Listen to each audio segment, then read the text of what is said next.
Que faire si ma maison est près d'une source, près d'un puits, voire même un puits à l'intérieur, près d'une rivière, près de la mer?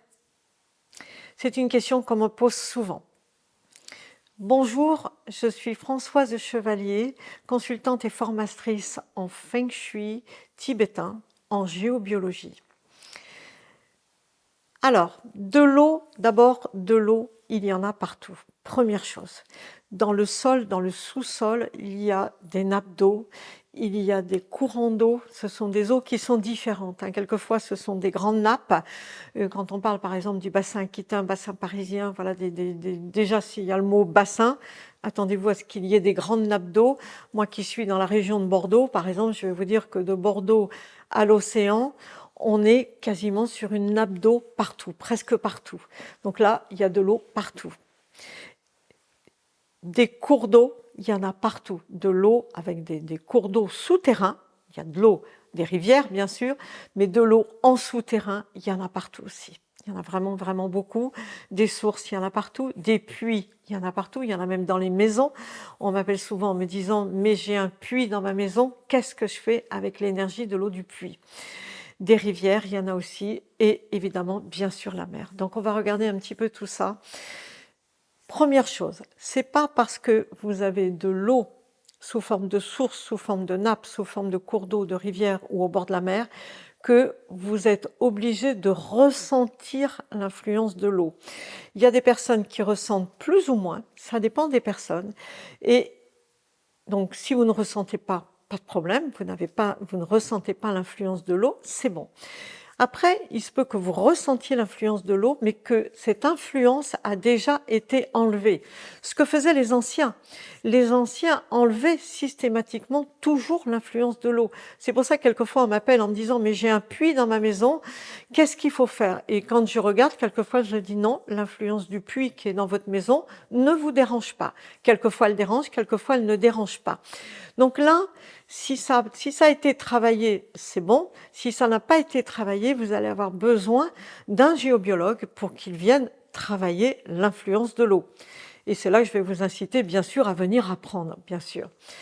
Si vous êtes près d'une rivière, il y a deux phénomènes.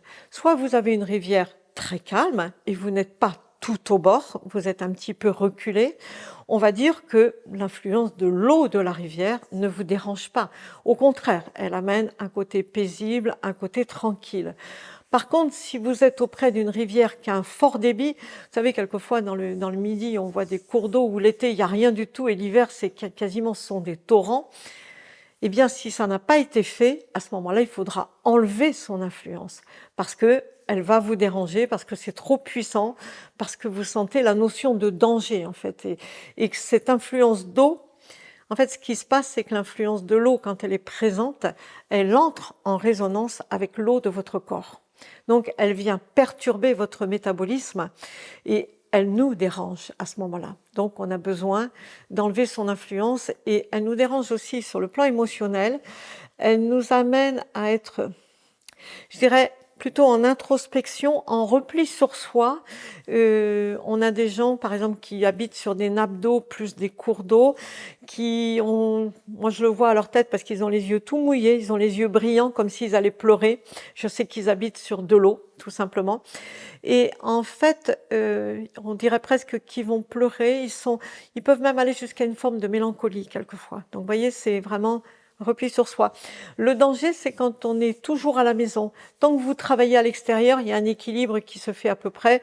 Intérieur, extérieur, vous avez d'autres influences. Le jour où vous restez à la maison pour X raisons, parce que vous gardez les bébés, ou bien parce que vous arrivez à la retraite, c'est beaucoup plus embêtant parce que vous êtes en permanence en contact avec l'influence de l'eau, et à ce moment-là, il faut l'équilibrer et la travailler. Si vous avez une maison au bord de la mer, c'est pas forcément dangereux du tout ni inquiétant.